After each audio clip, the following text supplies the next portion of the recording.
আরে বাবা আমার ইঞ্জিন না মনে বড় এজন্য ফসল পাইছে আর এখানকার মেয়েরা চেহারা চাইতে ইঞ্জিন ধরে বেশি গুরুত্ব দেয়। আব্বা কিসের ইঞ্জিনের কথা কয়? আরে গেদা তুমি ইঞ্জিন মানে বোঝো না তাইতে বিয়া করবা। আরে ঘটক সাহেব কি উল্টা উল্টা কথা কয়? মিয়া দেখাবেন নাকি বলা নিয়ে যান। আরে এত পাগল হয়েছেন কে? মেয়া তো দেহামই, তার আগে দুইটা কথা আছে। কি কথা? এখনকার বিয়া তো বেশি দিন টেকে না, 10 দিন 20 দিন 1 মাস, এর উপরে টেকে না। এর আগে 4টা বিয়া করেছিলাম, 4 1 মাসের আগে ডিভোর্স হয়ে গেছে গা। শারীরিক অক্ষমতা পারে না, এই জন্য এখন বিয়া করানোর আগে এখন দেখা বিয়া করাই। ঘটকের তো রিপোর্ট খারাপ করা যাবো না, বুঝেন নাই? আপনি এক কাজ করেন, আপনার পোলার ইঞ্জিন একটু মাইকে নিয়ে যান। আবার কিসের ইঞ্জিন মাপনা লেখা কয়? তুমি বুঝবা না গেদা, তোমার বাপে ঠিকই বুঝছে। আরে ঘটক সাহেব আপনি দেখি কিছুই বোঝেন না। আমারই তো পোলা, আমার তো ঠিক আছে, আমার পোলাও ঠিক আছে, নিয়ে যান। এটা অবশ্য ঠিক কইছে। গেদা হোক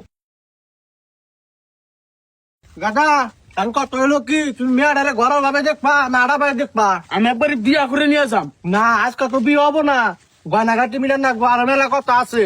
ও ঘটক সাহেব তাহলে তো মেলা সময় লাগবো, আমার তো মাথা একবার নষ্ট, একটু তাড়াতাড়ি করা জানা। ও বই, তোমার ঘরে বয়সে আমারও মাথা গরম হয়েছে, এখন আমার মাথাও গরম হয় না, নিচেও গরম হয় না। কি কন? আরে বাবা ভুল তো কিছু কইলাম না, আহো। তাহলে কি করবা? ঘরের ভাবে দেখবা না আড়া ভাবে দেখবা? আড়া ভাবে দেখলে টেয়া নাকবো না, আর ঘরের ভাবে দেখলে মেলা টেয়া নাকবো। ও আমি তো টেহানি আহি নাই কে, তাহলে আড়া পায়ে দেখা যাই। আহো উই লই মেয়াটা এই গাদি না ঘটক সাহেব দূর বেড়ে যায় কে? শরম পাইছে, ছোট মেয়ে না।